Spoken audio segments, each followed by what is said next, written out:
तो hello friend, आप सभी का स्वागत करता हूं आपके अपने यूट्यूब चैनल टोटल साइंस में। तो चलिए हम लोग आज क्लास 10th का पहला चैप्टर, जिस चैप्टर का नाम है प्रकाश का प्रवर्तन, उस चैप्टर को हम लोग आज स्टार्ट करने वाले हैं, चालू करने वाले, शुरू करने वाले हैं। ठीक है, तो जितने भी क्लास 10th के स्टूडेंट हैं वे सभी लोग इस वीडियो को शुरू से लास्ट तक देखेंगे, तभी आप सभी को सभी सारे डाउट क्लियर होंगे। किसे क्या होता है प्रकाश का परावर्तन में, हम किन किन चीज़ों को पढ़ते हैं, आप सभी को समझ में आएगा। ठीक है, तो चलिए पहला है चैप्टर का नाम क्लास 10th का है। ठीक है, क्या किस क्लास का है जी? तो क्लास 10th के लिए बहुत ही इंपॉर्टेंट चैप्टर है और इसी तरह सभी सब्जेक्ट आपका पढ़ाई किया जाएगा। ठीक है, पढ़ाया जाएगा इस चैनल पर। ठीक है, तो जितने भी नए स्टूडेंट होंगे वे क्या करेंगे, इस चैनल को सब्सक्राइब कर लेंगे और ज़्यादा से ज़्यादा अपने दोस्तों के पास शेयर कर देंगे। तो चलिए हम लोग पहले जानते हैं कि प्रकाश किसे कहा जाता है। ठीक है, पहले देखिए आपको क्या पढ़ाएंगे जी, प्रकाश किसे कहते हैं और किसी वस्तु को देख, जैसे मान के चलिए, ठीक है,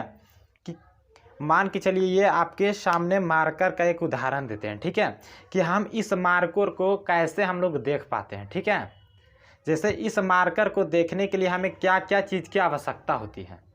ठीक है, तो देखिए इस मार्कर को हमें देखने के लिए आँख तो ज़रूरी है। ठीक है, आँख के सिवा और क्या चीज़ का ज़रूरत होता है?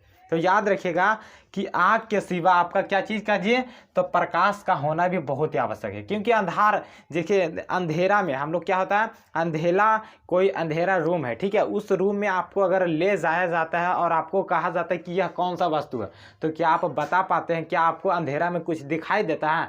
तो कहिएगा बिल्कुल नहीं। ठीक है, तो क्या चीज़, अंधेरा में आपको कुछ भी दिखाई नहीं पड़ता है। कहने का मतलब होता है कि प्रकाश में ही क्या होता है, प्रकाश रहता है तो उस किसी वस्तु पर पड़ता है और वो प्रकाश किसी वस्तु से टकरा कर हमारी आँख पर आता है, यानी हमारी आँखों के पर पड़ता है, तभी हम उस वस्तु को देख पाते हैं। ठीक है, कहने का मतलब है क्या, कि किसी वस्तु को देखने के लिए हमें क्या क्या चीज़ का, आँख के अतिरिक्त प्रकाश का होना भी बहुत ही जरूरी होता है। ठीक है, तो चलिए, तो याद रखिएगा जी कि प्रकाश वह कारक है, प्रकाश किसे कहते हैं, तो प्रकाश वह कारक है जिसकी सहायता से हम किसी वस्तु को देख पाते हैं। वह कारक है जिसकी सहायता से हम किसी वस्तु को देख पाते हैं, जिसकी सहायता से हम किसी वस्तु को देख पाते हैं। ठीक है, याद रखिएगा।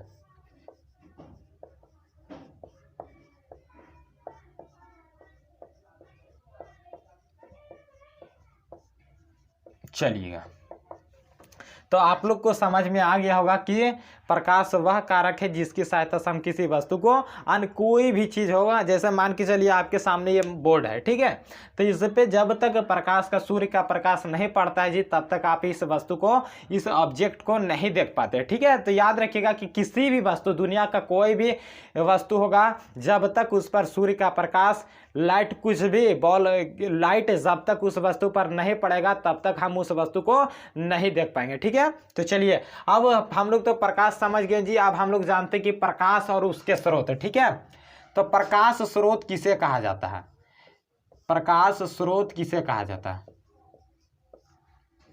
ठीक है, तो बताइएगा जी आप सभी लोग कि प्रकाश स्रोत किसे कहा जाता है। ठीक है, जितने भी स्टूडेंट देख रहे हैं तो याद रखिएगा कि प्रकाश स्रोत की, जिस वस्तु की, याद रखिएगा प्रकाश स्रोत। ठीक है, स्रोत कहने का मतलब होता है क्या चीज, निकलना। ठीक है, कि जिस वस्तु से प्रकाश निकलता है, उत्सर्जित होता है। ठीक है, उत्पन्न होना कहने का मतलब होता है, याद रखिएगा कि जिस वस्तु से प्रकाश उत्सर्जित होता है, उत्सर्जित यानी स्रोत का मतलब होता है उत्पन्न होना, बनना, नया, निर्मित होना। ठीक है, कहने का मतलब क्या हो जाएगा जी, कि जिस वस्तु से प्रकाश उत्सर्जित होता है, उत्पन्न होता है, प्रकाश उत्सर्जित होता है एकदम। ठीक है, बेसिक से आप सभी लोग को पढ़ाया जा रहा है, प्रकाश उत्सर्जित होता है,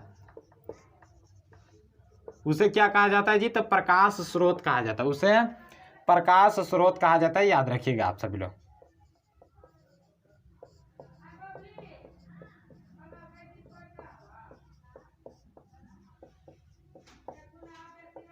ठीक है, या क्या, तो प्रकाश स्रोत किसे कहा जाता है, जिस वस्तु से प्रकाश उत्सर्जित होता है, निकलता उसे ही प्रकाश स्रोत कहा जाता है। ठीक है, तो अब चलिए सर जी बताइएगा कि प्रकाश स्रोत क्या उदाहरण कौन कौन सा हो जाएगा। ठीक है, तो इसका उदाहरण क्या होगा, देखिए इसका उदाहरण क्या हो जाएगा।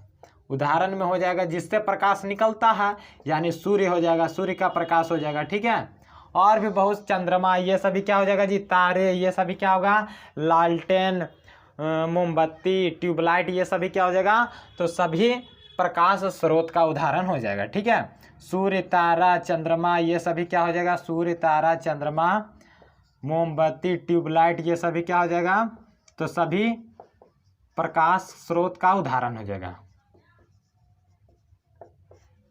सभी लोग लिखते चलेंगे। ठीक है, तो क्या होगा, प्रकाश स्रोत जिस वस्तु से प्रकाश निकलता है, उत्सर्जित होता है, उसे ही प्रकाश स्रोत कहा जाता है। कहने का मतलब होता है कि मान के चलिए सूर्य का प्रकाश, ठीक है, तो जब तक उसकी वो क्या है जी, तो सूर्य प्रकाश से क्या निकलता है, प्रकाश निकलता है, उत्सर्जित होता है, उसे ही प्रकाश स्रोत कहा जाता है। यहाँ पर देखिए मोमबत्ती, ठीक है, मोमबत्ती से भी क्या होता है जी, प्रकाश उत्सर्जित होता है, ये भी क्या हो जाएगा, तो प्रकाश स्रोत का एक उदाहरण हो जाएगा। चलिए अब याद रखिएगा, प्रकाश स्रोत दो प्रकार के होते हैं। ठीक है, पहला कौन क्या होता है, तो प्राकृतिक प्रकाश स्रोत क्या होगा, प्राकृतिक, और दूसरा हो जाएगा जी मानवकृत। ठीक है, तो बताइएगा सर जी, मानवकृत हो जाएगा। ठीक है, बताइए, देखिए इन दोनों में प्राकृतिक और मानवकृत दोनों प्रकाश स्रोत का उदाहरण दिया हुआ है, लेकिन हमको पहचानेंगे कैसे कि प्राकृतिक कौन है और मानवकृत प्रकाश स्रोत के उदाहरण कौन सा है। ठीक है, तो याद रखिएगा कि सूर्य, तारा और चंद्रमा ये सभी क्या है जी, तो प्राकृतिक प्रकाश स्रोत का उदाहरण है। क्या हो जाएगा, सूर्य, तारे और चंद्रमा, ये सभी क्या, प्राकृतिक। ठीक है, और मानवकृत कहने का मतलब होता है जो मानव के द्वारा बनाया गया संसाधन। ठीक है, जो मानव के द्वारा बनाया गया है उसे क्या कहा जाता है, मानवकृत प्रकाश स्रोत। जैसे क्या हो जाएगा जी, लालटेन हो जाएगा, क्या होगा, लालटेन हो जाएगा, और आपका क्या होगा, मोमबत्ती हो जाएगा, ये सभी क्या मानव हम लोग बनाए हैं। ठीक है, कौन बनाया, मोमबत्ती, लालटेन, ये सभी क्या मानव के द्वारा निर्मित है। ट्यूबलाइट, ये सभी क्या हो जाएगा, तो मानवकृत प्रकाश के स्रोत हो जाएगा। ठीक है, अब चलिए इसको लिखिएगा, हम लोग आगे बढ़ते हैं आप सभी लोग के आगे। ठीक है, तो चलिए, ठीक है, प्रकाश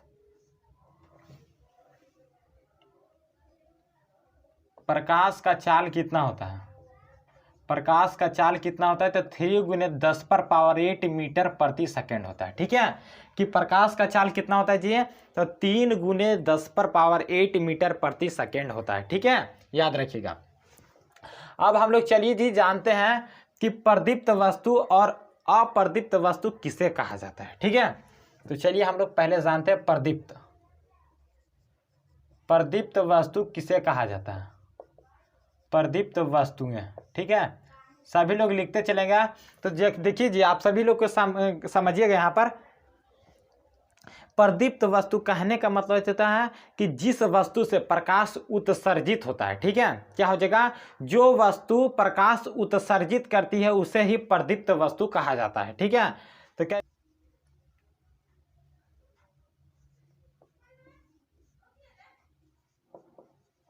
जो वस्तु प्रकाश उत्सर्जित करती है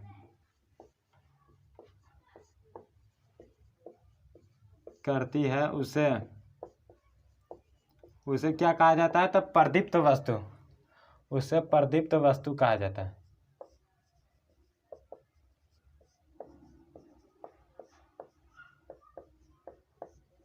उसे प्रदीप्त वस्तु कहा जाता है। अब इसका उदाहरण क्या हो जाएगा, इसका उदाहरण में क्या हो जाएगा जी, तो इसका उदाहरण जी जैसे जो वस्तु प्रकाश उत्सर्जित करती है, कहने का मतलब होता है, जैसे फिर से इसका उदाहरण होगा सूर्य, चंद्रमा, ये सभी क्या हो जाएगा जी, तो सभी प्रदीप्त वस्तु का उदाहरण हो जाएगा। ठीक है, सूर्य, चंद्रमा, तारा, ये सभी क्या है, तो प्रदीप्त वस्तु है। ठीक है, तारे। अब चलिए सर जी बताइएगा, अब कहेगा बिजली का बल्ब, ये मोमबत्ती, ये सभी क्या हो जाएगा जी, सभी हो जाएगा प्रदीप्त वस्तु का। ठीक है, अब चलिए हम लोग चलते हैं कि अप्रदीप्त वस्तु किसे कहा जाता है। ठीक है, सभी लोग समझते चलेंगे, अप्रदीप्त वस्तु किसे कहा जाता है। तो याद रखिएगा कि जो वस्तु प्रकाश उत्सर्जित करती है उसे प्रदीप्त वस्तु, और जो वस्तु प्रकाश उत्सर्जित नहीं करती उसे ही अप्रदीप्त वस्तु कहा जाता है। ठीक है, याद रखिएगा। जैसे कुछ भी हो जाएगा, इसका उदाहरण कुर्सी, टेबल, बेंच, ये सभी क्या हो जाएगा जी, ये मार्कर, ये सभी क्या हो जाएगा, इससे प्रकाश उत्सर्जित हो रहा है तो नहीं हो रहा है। ठीक है, तो ये क्या हो जाएगा, अप्रदीप्त वस्तु। तो क्या लिखिएगा, जो वस्तुएं प्रकाश उत्सर्जित नहीं करती है, जो वस्तुएं प्रकाश उत्सर्जित नहीं करती है,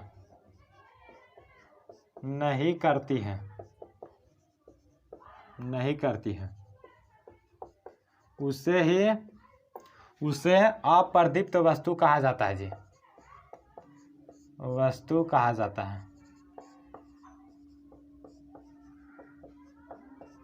इसका उदाहरण आप सभी के सामने हो जाएगा। इसका उदाहरण क्या हो जाएगा जी, तो कुर्सी हो जाएगा, टेबल होगा, कुछ भी लिख सकते हैं, कुर्सी, टेबल, मार्कर। ठीक है, और भी बहुत सारा हो जाएगा, कुर्सी, टेबल, पेड़ पौधे, ये सभी क्या हो जाएगा, आदि इसका उदाहरण हो जाएगा। ठीक है, तो ये इसको लिखिए हम लोग, तब तक स्क्रीनशॉट इसका ले लीजिए। हम लोग आगे बढ़ते हैं अगला टॉपिक में। ठीक है, तो चलिए अब हम लोग पढ़ते हैं कि प्रकीर्णन किसे कहा जाता है। ठीक है, तो चलिए आपको एक उदाहरण देते हैं कि प्रकीर्णन के कारण ही हम लोग क्या देख पाते हैं जी, प्रकीर्णन के कारण है सीधे, जो दिन में सीधे सूर्य का प्रकाश जिस वस्तु पर सीधे नहीं पड़ता उसी के कारण हम किसके कारण देख पाते हैं जी, तो प्रकाश के प्रकीर्णन के कारण हम लोग देख पाते हैं। ठीक है, जिस पे मान के चलिए डायरेक्ट सीधा प्रकाश उस वस्तु पर नहीं पड़ता है लेकिन फिर भी हम उस वस्तु को देख पाते हैं। ठीक है, तो यह किसके कारण होता है जी, तो प्रकाश के प्रकीर्णन के कारण यह हो पाता है। ठीक है, तो चलिए हम लोग अब जानते हैं कि प्रकीर्णन किसे कहा जाता है। ठीक है, लिखिएगा प्रकीर्णन। ठीक है, परिभाषा होता है जी कि जब, देखिए, प्रकाश जब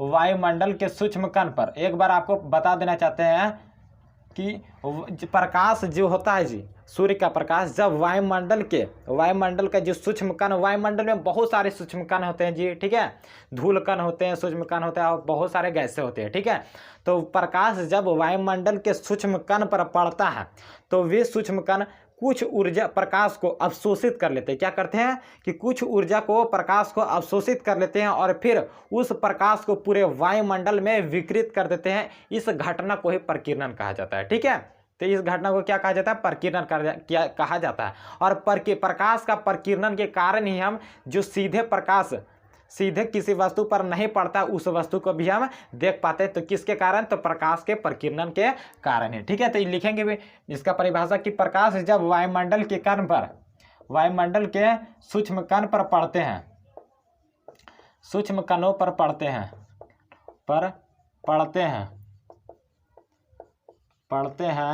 तो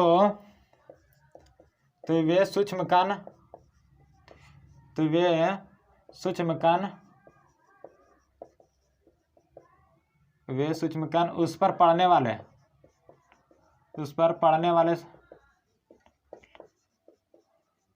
प्रकाश को पड़ने वाले कुछ प्रकाश को अवशोषित कर लेते हैं,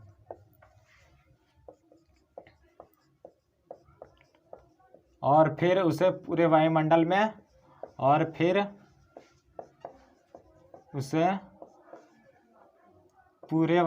में,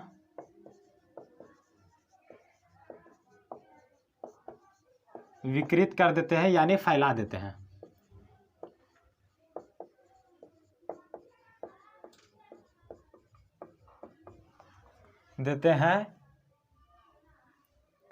विकृत कर देते यानी फैला देते। इस घटना को ही प्रकाश का प्रकीर्णन, इस घटना को ही प्रकाश का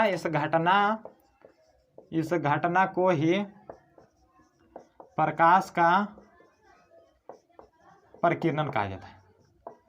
इस घटना को ही प्रकाश का प्रकीर्णन कहा जाता है। ठीक है, इतना आप सभी लोग को समझ में आ गया होगा। ठीक है, हम लोग चलिए इसका उदाहरण भी दे दिए हैं कि सीधे जो सूर्य का प्रकाश सीधे पड़ता है जी, सीधे जिस वस्तु पर नहीं पड़ता उस वस्तु को भी हम देख पाते हैं, तो किस घटना के कारण? प्रकाश के प्रकीर्णन के कारण है। ठीक है, तो चलिए अब हम लोग पढ़ेंगे कि देखिए जो सूर्य का प्रकाश होता है जो एक सरल रेखा में चलता है। ठीक है, क्या होता है? सूर्य का प्रकाश एक सरल रेखा में चलता है, उसे क्या कहा जाता है? तो किरण कहा जाता है। क्या कहा जाता है जी? किरण कहा जाता है। अब बताइए कि किरणों के समूह को क्या कहा जाता है? किरणें के समूह को क्या कहा जाता है? एक बार बताइएगा। तो याद रखिएगा कि किरणों के समूह को किरण पुंज कहा जाता है। क्या कहा जाता है? जब एक से अधिक किरण मिलकर एक किरण पुंज का निर्माण करता है जी, तो उसे ही क्या कहा जाता है? किरणों के समूह को ही किरण पुंज कहा जाता है। लिख लीजिएगा। ठीक है, कि किरण पुंज किसे कहा जाता है?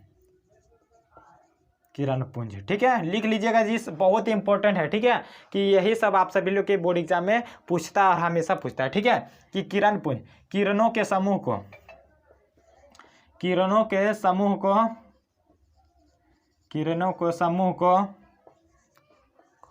किरण पुंज कहा जाता है।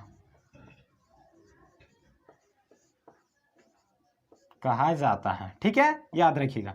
अब चलिए हम लोग जानते हैं कि इसके कितने प्रकार होते हैं किरण। ठीक है, किरण पुंज कितने प्रकार के होते हैं? चलिए जी, हम लोग जानते हैं कि किरण पुंज किसे कहा जाता है, तो किरणों के समूह को किरण पुंज कहा जाता है। अब चलिए बताते हैं कि किरण पुंज कितने प्रकार के होते हैं। ठीक है, कि किरण पुंज 3 प्रकार के होते हैं। कितने? 3 किरण पुंज 3 प्रकार के होते हैं। 3 प्रकार के होते हैं। कौन कौन होते हैं जी? चलिए आपको बताएंगे, सभी सारा डिटेल आपको बताएंगे। ठीक है, तो इस वीडियो को शुरू से अंत तक देखेंगे तब भी आपको समझ में आएगा। ठीक है, चलिएगा। तो पहला देखिए क्या होगा? देखिए पहला क्या होगा? अपसारी किरण पुंज। क्या होगा? अपसारी किरण पुंज। ठीक है, पहला क्या होगा? अपसारी किरण पुंज। दूसरा क्या होगा जी? तो समांतर किरण पुंज। ठीक है, दूसरा क्या होगा? समांतर किरण पुंज। तीसरा क्या होगा? तो अभिसारी किरण पुंज। क्या होगा तीसरा? अभिसारी किरण पुंज। बहुत ही इंपॉर्टेंट क्वेश्चन है। ठीक है, तो अब चलिए हम लोग जानते हैं कि अपसारी किरण पुंज किसे कहा जाता है। ठीक है, चलिएगा। पहला क्या होगा? अपसारी किरण पुंज। अपसारी बहुत बार आपको पूछा गया है जी। ठीक है, यह क्वेश्चन। तो चलिए, तो देखिए कि अपसारी किरण पुंज किसे कहा जाता है। तो इस प्रकार की किरणों में क्या होता है जी? तो एक बिंदु से निकलकर फैलती चली जाती है। क्या होता है कि किरणें एक बिंदु से निकलकर, इसमें क्या होता है जी? कि जैसे मान के चलिए यह कोई बिंदु है। ठीक है, इससे किरणें निकलकर एक बिंदु से निकलकर फैलती चली जाती है। इस घटना को ही क्या कहा जाता है जी? अपसारी किरण पुंज कहा जाता है। ठीक है, इसमें किरणें एक बिंदु से निकलकर फैलती चली जाती है। ठीक है, इसमें किरणें एक बिंदु से निकलकर फैलती चली जाती है।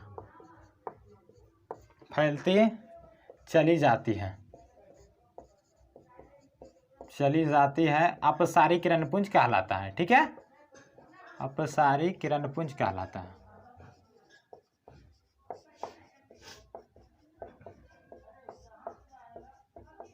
ठीक है, इसका उदाहरण यहाँ पर देख लीजिए कि एक बिंदु है, इससे किरणें एक निकलकर फैलती चली जाती है। इसका यही उदाहरण है। अब दूसरा हम लोग जानते हैं कि समांतर किरण पुंज किसे कहा जाता है। ठीक है, समांतर किरण पुंज। यहाँ पर देखिए समांतर किरण पुंज किसे कहा जाता है। ठीक है, तो इस नाम से ही आपको पता चल रहा है कि जिसमें किरणें एक दूसरे के समानांतर हो, बराबर हो। ठीक है, क्या होगा? इसमें किरणें एक दूसरे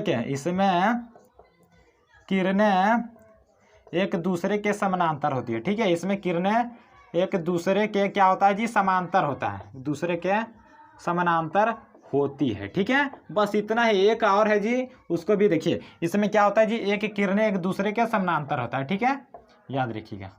इसमें क्या होता है? किरणें एक दूसरे के कभी भी एक दूसरे को काटेगा नहीं, क्योंकि समांतर है, वो सीधा सीधा ये जाएगा। ठीक है, ये सीधा सीधा जाएगा, ये एक दूसरे को कभी भी प्रतिच्छेदी नहीं करेगा। ठीक है, चलिए अब हम लोग तीसरा देखते हैं जी। इसको स्क्रीनशॉट ले लीजिएगा। ठीक है, इसका स्क्रीनशॉट ले लेंगे, हम इसको मिटाते हैं। ठीक है, चलिए इसका इसी को समानांतर को मिटाकर यहाँ लिख देते कि अभी अब क्या होगा? अपसारी समांतर। और तीसरा क्या होगा जी? अभिसारी किरण पुंज। ठीक है, क्या होगा? अभिसारी किरण पुंज। ठीक है, इतना आप लोग समझेंगे ध्यान से एकदम, ठीक है। तो देखिए अभी सारे किरण पुंज, तो वे इसमें क्या होता है, इसमें किरणें यहाँ पर समझिएगा, ये टॉपिक बहुत इंपॉर्टेंट है, ठीक है। कि इसमें किरणें क्या होता है, एक देखिए इसमें क्या हुआ था, एक बिंदु से निकलकर फैलती चली जाती थी, और एक इसमें क्या होगा, एक किरणें एक बिंदु पर आकर मिलती चली जाएगा, ठीक है। क्या होगा, किरणें एक बिंदु पर आकर मिलती है, ठीक है। इसमें किरणें एक बिंदु पर आकर मिलती है, एक बिंदु पर आकर मिलती है, ठीक है। बस इतना ही आकर मिलती है, ठीक है। तो देखिए यहाँ पर एक बिंदु है, इसमें किरणें क्या होती है जी, एक बिंदु पर आकर मिलती है, इसे ही क्या कहा जाता है, तो याद रखिएगा अपसारी किरण पुंज कहा जाता है, ठीक है। तो आप सभी को, आई होप आप सभी को समझ में आया होगा। हम लोग चलिए अब दूसरा वीडियो में आप लोग को बताएंगे आगे क्या है नहीं है, ठीक है। तो हम लोग आज पढ़े कि प्रकाश क्या है। तो प्रकाश वह कारक है जिसकी सहायता से हम किसी वस्तु को देख पाते हैं। दूसरा है प्रकाश स्रोत। तो प्रकाश स्रोत जिससे प्रकाश उत्सर्जित होता है उसे प्रकाश स्रोत कहा जाता है। प्रकाश स्रोत कितने प्रकार के, तो मानवकृत 2 प्रकार के होते हैं, प्राकृतिक और दूसरा मानवकृत, ठीक है। तो मानवकृत में हम लोग क्या क्या पढ़े थे जी, तो मोमबत्ती, ट्यूबलाइट, ये सभी क्या था, तो मानवकृत था। प्राकृतिक में सूर्य, चंद्रमा, तारे ये सभी थे। और हम लोग पहले पढ़े थे, उसके बाद प्रदीप्त वस्तु। अप्रदीप्त वस्तु किसे कहा जाता है, तो प्रदीप्त वस्तु जिससे प्रकाश उत्सर्जित होता है उसे प्रदीप्त, और जिससे प्रकाश उत्सर्जित नहीं होता उसे अप्रदीप्त वस्तु कहा जाता है, ठीक है। उसके बाद हम लोग पढ़े कि देखिए किरणें एक सरल रेखा में चलती है, ठीक है। तो किरणों के समूह को किरणपुंज कहा जाता है, ठीक है। किरणों के समूह को क्या कहा जाता है, किरणपुंज कहा जाता है। किरणपुंज कितने प्रकार के होते हैं जी, तो 3 प्रकार के होते हैं। पहला अपसारी किरणपुंज, दूसरा समांतर किरणपुंज और तीसरा अभिसारी किरणपुंज, ठीक है। तो पहला किसे कहा जाता है, अपसारी किरणपुंज, जिसमें किरणें एक बिंदु से निकलकर फैलती चली जाती है। क्या होता है जी अपसारी में, तो किरणें एक बिंदु से निकलकर फैलती चली जाती है। समानांतर में क्या होता था कि एक दूसरे के बिंदु के समांतर किरणपुंज किसे, जो एक दूसरे के समानांतर होती है उसे समांतर। अभिसारी किरणपुंज किसे कहा जाता था, तो जिसमें किरणें एक बिंदु पर आकर मिलती है उसे ही अभिसारी किरणपुंज का। तो चलिए आज का सेशन आप सभी को कैसा लगा जी, हमें आप सभी लोग कमेंट करके जरूर बताइएगा। जितने भी नए स्टूडेंट हो क्लास 10 के उन सभी के पास ये वीडियो शेयर कीजिएगा। तो चलिए धन्यवाद, आप सभी लोग से फिर मिलते हैं नेक्स्ट वीडियो में।